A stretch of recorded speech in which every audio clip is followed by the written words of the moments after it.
বিশ্বনবী একজনকে জিজ্ঞেস করলো, মাসমুক, তোমার নাম কি? সাহাবী বলল, ইসমি হাসান, ইয়া রাসূলুল্লাহ, আমার নাম হাসান। হাসান মানে হচ্ছে অ্যাংজাইটি, দুশ্চিন্তা। বিশ্বনবী বললেন, অ্যাংজাইটি, দুশ্চিন্তা কি কারো নাম হতে পারে? তোমার নাম আজকে থেকে হাসান নয়, আজ থেকে তোমার নাম সাহাল। সাহাল মানে সহজ। সাহাল মানে কি? হাসান কয়, না ইয়া রাসূলুল্লাহ, আমার বাপ চাচা যেই নাম দিয়েছে ওইটা আমি চেঞ্জ করব না। নাম চেঞ্জ না করে বাড়িতে চলে গেছে। যাওয়ার পর থেকে ওর দুশ্চিন্তা আর শেষ হয় না। ওর ব্যবসায় দুশ্চিন্তা, ওর ফ্যামিলিতে দুশ্চিন্তা, ওর পেটে ব্যথা, পেট ব্যথা ভালো হয়, মাথা ব্যথা শুরু হয়ে যায়, মাথা ব্যথা ভালো হয়, ডায়রিয়া শুরু হয়ে যায়। একের পর এক দুশ্চিন্তার দাবানল তার উপরে ঢেলে দিচ্ছে কে? সবাই বলে, হাসান, ওই যে নবী তোমার নাম চেঞ্জ করছিল, নাম চেঞ্জ করো নাই, এই জন্য এই ঝামেলা, যাও নামটা চেঞ্জ করে আনো। এসে বিশ্বনবীর কাছে ক্ষমা চাইল, ইয়া রাসূলুল্লাহ, আমার হাসান নামের দরকার নাই, আপনি সাহাল দিছিলেন ওইটাই ভালো। বিশ্বনবী বললেন, আজকে থেকে তুমি সাহাল। সাহাল বলে, আমি মরার আগের দিন পর্যন্ত এই সাহাল নামকরণ করার কারণে আমার সব কাজগুলোকে আল্লাহ সাহাল অর্থাৎ সহজ করে দিয়েছেন। জোরে কোন আল্লাহু আকবার। আরেক মহিলাকে বিশ্বনবী বললেন, মাসমুকি, হোয়াটস ইওর নেম, তোমার নাম কি? মহিলা বলল, আমার নাম হলো আসিয়া, মানে অবাধ্য। অবাধ্য আমার নাম। ফেরাউনের বউয়ের নাম ছিল আসিয়া, হামজা দিয়ে, ওটা আইন দিয়ে নয়। আসিয়া মানে যে অন্যের প্রতি সহানুভূতি দেখায়, আর এই মহিলার নাম ছিল আইন দিয়ে আসিয়া। বিশ্বনবী বললেন, তোমার চেহারা এত সুন্দর আর নাম রাখছো বিদঘুটে আসিয়া, আজ থেকে তুমি আসিয়া নও, তুমি যেহেতু সুন্দরী, যাও তোমার নাম আজকে থেকে জামিলা। জামিলা মানে সুন্দরী। মহিলা সাহাবী গ্রহণ করলেন। অন্যান্য মহিলারা বলে, মরার আগের দিন পর্যন্ত এই জামিলার মনটি বুড়ো হয়ে যায়, বার্ধক্যে উপনীত হয়ে যায়, কিন্তু চেহারার সৌন্দর্য কোনোদিন কমে নাই। কোন সুবহানাল্লাহ। নবীর বরকতের কারণে চেহারার সৌন্দর্য কোনো কমে নাই। এজন্য নবীর সুন্নাত আছে যেখানে আমরা আছি, কারণ আমার নবী যা শিখিয়েছেন তাতে রহমত, বরকত, মার্সি আর ব্লেসিংস বেশি না কম? যা নবী দিয়েছেন তাতে রহমত আর বরকত বেশি। আমার নবী যদি বিনোদন করেন, সে বিনোদনের সওয়াব আছে না নাই? বিশ্বনবী সাহাবাদেরকে নিয়ে খেজুর খেতে বসলেন। সবাই খেজুর খেয়ে সামনে রাখে, বিশ্বনবী রাখে না। আবু বকরও খাচ্ছে, উমারও খাচ্ছে, ওসমানও খাচ্ছে, আলীও খাচ্ছে। বিশ্বনবীর জামাতা আলীর বিচির সামনে উনি বিচি রাখে, সবার সামনে বিচি কম, আলীর বিচির সামনে বিচি বেশি, বিশ্বনবীর সামনে কোনো বিচি নেই। খাওয়ার পরে বিশ্বনবী রসিকতা করে বললেন, দেখো আল্লাহ আমার এমন এক খাওয়া জামাই দিছে, সবাই খেজুর খাইছে কম, আমার মেয়ের জামাই আলী খাইছে ডবল। দেখো তার সামনে বিচি অনেক বেশি। আলী বলে, দেখো আল্লাহ আমার এমন এক শ্বশুর দিছে, আমরা তো খেজুর খাইয়া বিচি রাখছি, নবীর সামনে কোনো বিচি নাই, উনি খেজুরের সাথে বিচিও মাইরা দিছে। সুবহানাল্লাহ কইবেন না? ছোট্ট সময়ের মধ্যে কি রসিকতা করলেন, কি সুস্থ বিনোদন। আওয়াজ তোলে আল্লাহু আকবার। আরে কালো মহিলাকে বিশ্বনবী বলল, কেমন আছো? ভালো। ইয়া রাসূলুল্লাহ, আমারে উপদেশ দেন, নসিহত করেন। বিশ্বনবী বললেন, তোমার উপদেশ দিয়ে কি লাভ? কোন কালো মহিলা তো জান্নাতে যাবে না। এই কথা শুনে মহিলা কান্না শুরু করেছে, মাটিতে গড়াগড়ি খায়, ডেকে বলে, ইয়া রাসূলুল্লাহ, ইয়া হাবিবাল্লাহ, আপনি বলেছেন আল মারআতু ইযা সাল্লাত খামসাহা সামাত শাহরাহা আতাআত বা'লাহা হাফিজাত ফুরুজাহা ফালতাদখুল মিন আইয়াবিল জান্নাতি শাআত। কোন মহিলা যদি চারটা কাজ করে, নামাজ পড়ে, রোজা রাখে, স্বামীর আনুগত্য করে, লজ্জাস্থানের হেফাজত করে, এই চারটা কাজ যদি দুনিয়ার বুকে কোন মহিলা গ্যারান্টি দেয়, আল্লাহ তাকে 8টা জান্নাতের দরজার গ্যারান্টি দেয়। কোন সুবহানাল্লাহ।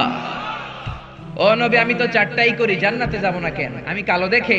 বিশ্বনবী বললেন, আরে কেঁদো না, কেঁদো না, ওঠো, তুমি যখন জান্নাতে ঢুকবে এরকম কালো থাকবে নাকি? তুমি তো ফেয়ার এন্ড লাভলি হয়ে এরপরে জান্নাতে ঢুকবা। কোন সুবহানাল্লাহ। কি সুন্দর রসিকতা করতেন ছোট্ট সময়ে। বিশ্বনবীর রসিকতাগুলো কত সুন্দর ছিল। ভালোবাসার বেশাতে মিলিয়েছেন।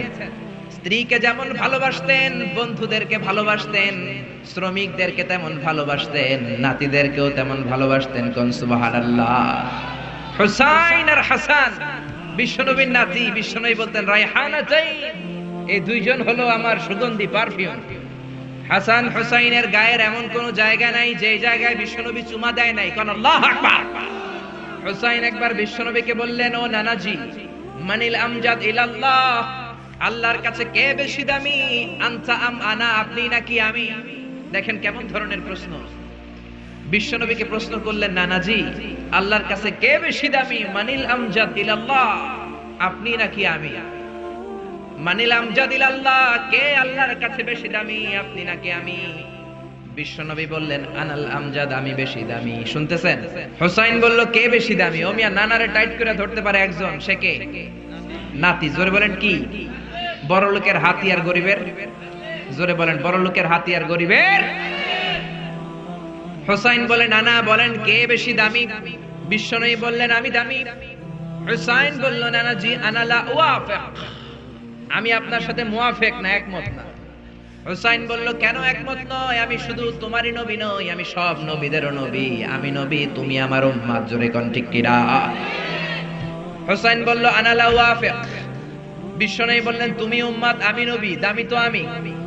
হুসাইন কয় আমি বেশি দামি। বিশ্বনবী বললেন মাল বাইকিনা তু আমার জালিলু ইনদাক, কি দলিল আছে আমার চাইতে তুমি দামি? হুসাইন বলল নানাজি বলেন তো আপনার আব্বার নাম কি? বিশ্বনবীর আব্বার নাম কি? জোরে বলেন। জানেন না আপনারা? বিশ্বনবী বললেন আমার বাবার নাম আব্দুল্লাহ। হুসাইন কয় খালি আব্দুল্লাহ লাইসা ক্বাবলাহু ওয়ালা বাদাহু শাই, খালি আব্দুল্লাহ, সামনেও কোনো টাইটেল নাই, পেছনেও কোনো টাইটেল নাই। আমার আব্বার নাম আপনি জানেন নাকি? শেরে খোদা আসাদুল্লাহিল গালিব, দুনিয়ার কাফের মুশরিকদের জন্য রব্বুল আলামিন যারে বাগ বানিয়ে পাঠিয়েছেন, আমার কলিজার টুকরা বাবা আলী কাররামাল্লাহু ওয়াজহা। আল্লাহু আকবার। আমার আব্বা যেন তেন মানুষ নয়, বিশ্ব নবীর মেয়ের জামাই। আপনার আব্বা আব্দুল্লাহ কি কোনো নবীর মেয়ের জামাই নাকি? জোরে কর। বিশ্বনবী কয় না তো, আমার আব্বা তো কোনো নবীর মেয়ের জামাই না। হোসেন বললে এবার বলেন তো আপনার আম্মার নাম কি? বিশ্বনবীর আম্মার নাম কি?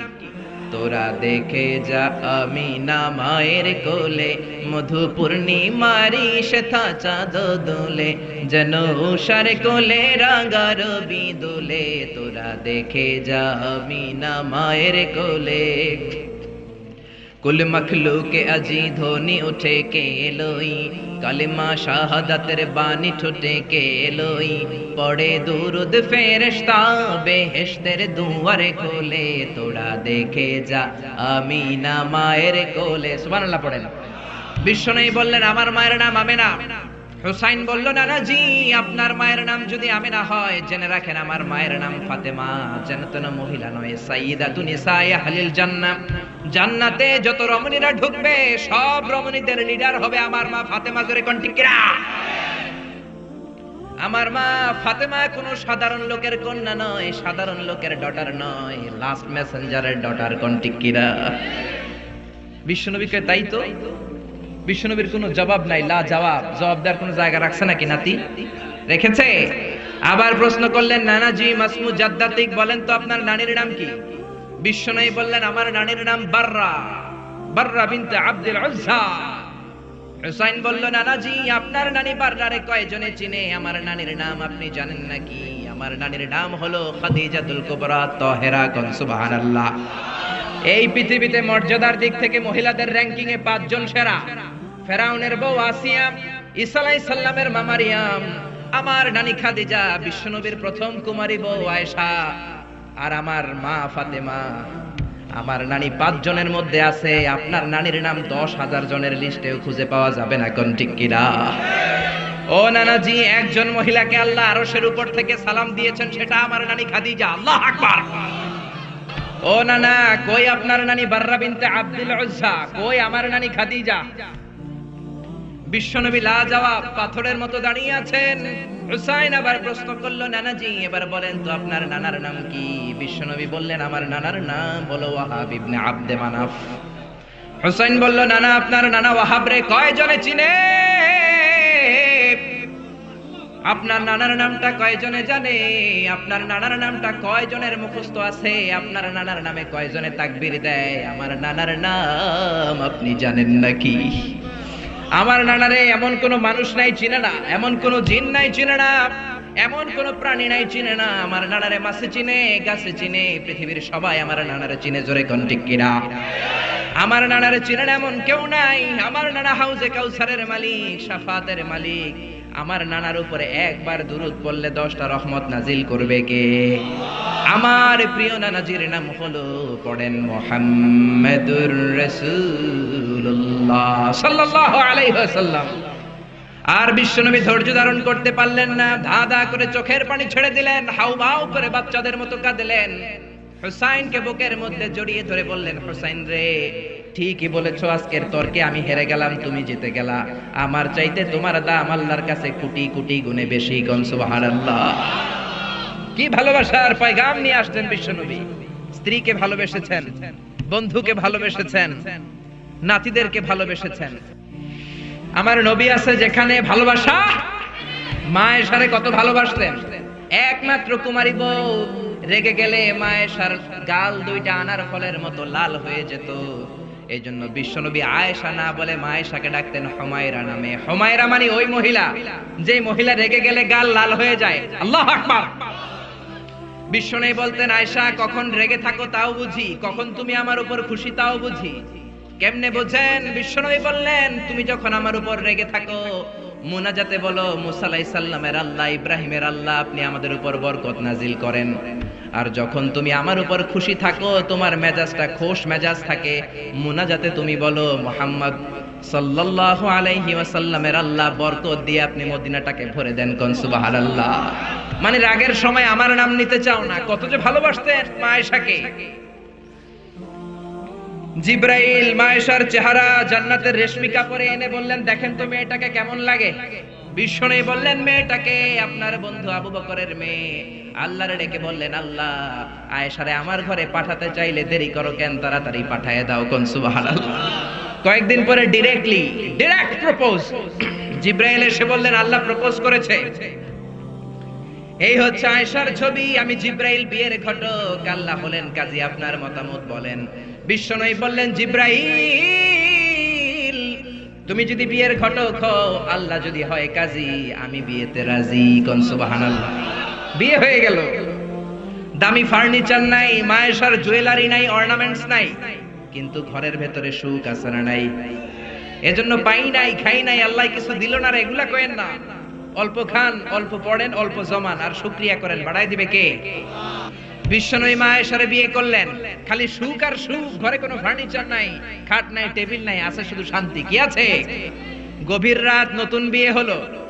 মা আয়েশারে ডেকে বললেন, আয়েশা চলো তাহাজ্জুদের আগে দুইজনে একটু দৌড় খেলি। ওই যে মদিনার পিলার দেখা যায়, কে কার আগে দৌড়ে পিলার ধরতে পারে দেখো না। মা আয়েশা খুব খুশি হয়ে গেলেন। সব বউই চায় তার স্বামী একটু রোমান্টিক হোক, তার একটু ভালোবাসুক, একটু মিষ্টি মিষ্টি কথা কোক। জোরে কোন ঠিক কিনা? মা আয়েশা খুশি, বললেন আমি রাজি। বিশ্বনবী বললেন, ওয়াহিদ ইসনাইনি চালাতা, 1 2 3 দুইজনে দিছে দৌড়, কে কার আগে ধরবে। বিশ্বনবী যদি দৌড়ের মতো দৌড় দেয়, বিশ্বনবীর সাথে কেউ পারে? জোরে কর। আমার নবী ইচ্ছা করে আস্তে দৌড় দিলেন, কারণ বিশ্বনবী বলেছেন, আমার এক হাতের মধ্যে জান্নাতের 40 জনের শক্তি আছে না নাই? বিশ্বনবী আস্তে আস্তে দৌড় দিলেন, মা আয়েশা জোরসে দৌড় দিলেন, বিশ্বনবী পারেন নাই। মা আয়েশা মসজিদে নববীর পিলার ধরে ফাস্ট হয়ে গেছে। কোন সুবহানাল্লাহ। লাফাইতে শুরু করছে খুশির চোটে, কামি ফাস্ট। বিশ্বনবী বললেন, আহসানতি ইয়া হুমায়রা, খুব ভালো করেছো তুমি। চিকন ছিল তো, দিছে দৌড়। তার ঠিক 7 বছর পরের ঘটনা। আবার গভীর রাত, তাহাজ্জুদের জন্য ওঠার সময় বিশ্বনবী আয়েশারে বললেন, আয়েশা মদিনার কেউ তো আর জেগে নাই, সব ঘুমায়, চলো দুইজনে আবার একটু দৌড় দেই, দিবা কিনা? মা আয়েশা খুব রাজি, হ্যাঁ দিব। কিন্তু এই 7 বছরের ব্যবধানে মা আয়েশা কি আর আগের মতো চিকন আছে? জোরে বলেন। মোটা বানায় দিয়েছে কে? বিশ্বনবী বললেন, মনে মনে ভাবে আজকে আর ছাড় দিব না, আজকে দিব দৌড়। ঠিকই বিশ্বনবী দিলেন দৌড়, মা আয়েশাও দিলেন দৌড়। জোরসে দৌড়, কে কার আগে ধরতে পারে? মা আয়েশা ধরতে পারেন নাই। বিশ্বনবী দৌড়ে যে পিলার ধরে ফাস্ট হয়ে গেলেন। কোন সুবহানাল্লাহ। মা আয়েশা খুশি, রাগ করে দাঁড়ায় আছে। বিশ্বনবী বললেন, আয়েশা ইয়া হুমায়রা, রাগ করেছো? কাছে যেয়ে বললেন, হাদিহি সাবকাতু বিতিলক, ওই যে 7 বছর আগে তুমি আমারে হারাই দিছিলা, আজকে তোমারে হারাই ওটার প্রতিশোধ নিয়ে নিলাম। সুবহানাল্লাহ কইবেন না? মাঝে মাঝে বউয়ের লগে এরকম প্রতিশোধ খেললে ভালোবাসা বাড়ে মিয়া, কমে না। তো বউয়ের সাথে এরকম দৌড় আপনারা খেলেননি? হ্যাঁ, নাকি যৌতুকের লাগে হেতের দৌড়ায় যান? হেতিও বাঁচার লাগে দেয় দৌড়, ওই দৌড়াদৌড়ি না, ভালোবাসার দৌড়াদৌড়ি। কত ভালোবাসতেন। কোনদিন মা আয়েশার রান্নার বদনাম করেন নাই, কিন্তু বিশ্বনবী ছিলেন মক্কার শ্রেষ্ঠ পাচক। আল্লাহু আকবার। আমার নবীর রান্নার মতো রান্না মক্কার কেউ কোনোদিন খায় নাই। দাওয়াতি টার্গেট করে 4 জন 5 জন করে সব কাফেরের বাচ্চাকে বিশ্বনবী রান্না করে খাইয়েছেন। মক্কার জমিনে এমন কোন কাফেরের রান্না বাচ্চা নাই আমার নবীর হাতের রান্না খায় নাই। কোন ঠিক কিনা? আমার নবীর বৈশিষ্ট্য মা আবার নবী সাল্লাল্লাহু আলাইহি ওয়াসাল্লাম সাআমান খাত্তু, কোনদিন রান্নার বদনাম করেন নাই। ইনিশতাহাহু আকালাহু, মনে চাইলে খাইতেন, ওয়া ইন কারিহাহু তারাকাহু, মনে না চাইলে রেখে দিতেন। কিন্তু কোনদিন বলেন নাই ঝাল হয়েছে, লবণ কম হয়েছে, জোরে কোন ঠিক কিনা? কি ভালোবাসা দেখালেন। মা আয়েশার রান্নার প্রশংসা করতেন, মুখেই দেয়া যাচ্ছে না, কিন্তু বলতেন আয়েশা অনেক চমৎকার হয়েছে, আল্লাহু আকবার। এজন্য স্ত্রীদের প্রশংসা করবেন, ঘরটারে জান্নাতি ঘর বানিয়ে দিবে কে? অনেকে মাসের পর মাস চলে যায়, বউরে একটা সালামও দেয় না, আছে না নাই? খালি মুড নিয়ে বসে থাকে, কয় আই দিম কিল্লাই হেতি নারে দিব, আর হেতি তো আন্নারে দিব, আন্না আগে একটা দেন না। আপনি দুই একদিন যদি আপনার স্ত্রীকে দেন, লজ্জায় পড়ে আপনার স্ত্রী আপনার সালাম দেওয়া শুরু করবে, জোরে কোন ঠিক কিনা? এজন্য স্ত্রীর প্রশংসা করেন, কারণ কিয়ামতের দিন আপনার সার্টিফিকেট আল্লাহ আপনার বউয়ের কাছ থেকে নেবে, আপনার পীরের কাছ থেকে না। খায়রুকুম খায়রুকুম লিআহলি, যে তার বউয়ের কাছে সেরা, আল্লাহর কাছেও সেরা, জোরে কোন ঠিক কিনা? আপনার অফিসের বস আপনার সার্টিফিকেট দিবে না, আপনার কলিগ আপনার দিবে না, আপনার পীর আপনার দিবে না, খতিব সাহেব দিবে না, দিবে আপনার বউ, জোরে কোন ঠিক কিনা? কারণ কলিগ তো আপনারে 6 ঘন্টা দেখে, পীর সাহেব দেখে 2 ঘন্টা, বউ দেখে 24 ঘন্টা, জোরে কোন ঠিক কিনা? বউয়ের সাথে এমন সম্পর্ক, ভিতরেরটাও জানে বাইরেরটাও জানে, জোরে কোন ঠিক কিনা? এজন্য ওয়াইফের কাছ থেকে নেওয়া হবে। স্ত্রীর সাথে ভালো আচরণ করেন, প্রশংসা করবেন, রান্না ভালো হইলে প্রশংসা করেন, আপনার জন্য সাজুগুজু করলে বলেন যে তোমার খুব সুন্দর লাগে, আর কম করে 100 বার কইবেন আই লাভ ইউ। কি কইবেন? কইবেন না? ইনশাআল্লাহ পড়েন। অন্য মহিলাকে আই লাভ ইউ বললে যদি গুনাহ হয়, নিজের বউরে আই লাভ ইউ বললে সওয়াব হয়, কোন সুবহানাল্লাহ। বিশ্বনবী এই কথাটা বললেন, অফি বুদআই আহাদিকুম সাদাকা, রাতের বেলায় কম্বলের নিচে যে একান্তে স্ত্রীর সাথে মেলামেশা করো, এতেও মুমিনের সওয়াব হয়, জোরে কোন সুবহানাল্লাহ। সাহাবারা বললেন এতে আবার কেমনে সওয়াব? বিশ্বনবী বললেন অন্য মহিলারা চোখ টিপ দিলে গুনাহ আছে না নাই? নিজের মহিলার বউয়ের মুখে ভাত তুলে খাওয়াইলে সওয়াব হয়, জোরে কোন সুবহানাল্লাহ। ম্যারেজ ডের কথা ভুলে যায় না, ম্যারেজ ডেতে বউরে গিফট দিবেন, ফুল কিনে দিবেন, ভালোবাসার গান শোনাইবেন, সওয়াব আছে না নাই? প্রশংসা করেন, প্রশংসা। আপনার বউ আপনার জন্য সাজে, আপনি একদিনও প্রশংসা করলেন না, খালি মেজাজ দেখান, আরেকজন যদি প্রশংসা করে ফেলায়, ভেজাল আছে না নাই? সে আপনার জন্য লিপস্টিক দেয়, আপনার জন্য চুলের মধ্যে তেল মাখে, পারফিউম দেয়, মাথার মধ্যে বেনি বাঁধে, খোপার মধ্যে ফুল দেয়, একদিনও বললেন না তোমারে সুন্দর লাগে। পাশের এক বড় ভাই বলল ভাবি আপনারে হেব্বি লাগতেছে, ভেজাল হবে কি হবে না? সাজে আপনার জন্য, একদিনও বললেন না তুমি সুন্দরী, তুমি অনন্যা, সুস্নিগ্ধা, তুমি প্রিয়ংবদা, অপসরী, সুহাসিনী, সুকাসিনী, সুবেশিনী, অসূর্যম পর্ষা, কাজল কালো চুল, মেঘ কালো কেশ, হরিণের মতো ডাগর ডাগর চোখ, একদিনও কইলেন না। আপনার ছোট ভাই একদিন কয়ে বলে ভাবি তোমারে যা লাগতাছে না, ভেজাল হবে কি হবে না? এজন্য প্রশংসা করেন। আপনি লক্ষ টাকা দিয়েও আপনার বউরে খুশি করতে পারবেন না, যদি রান্নার একদিন প্রশংসা করে ফেলান, যত খুশি হবে, জোরে কোন ঠিক কিনা?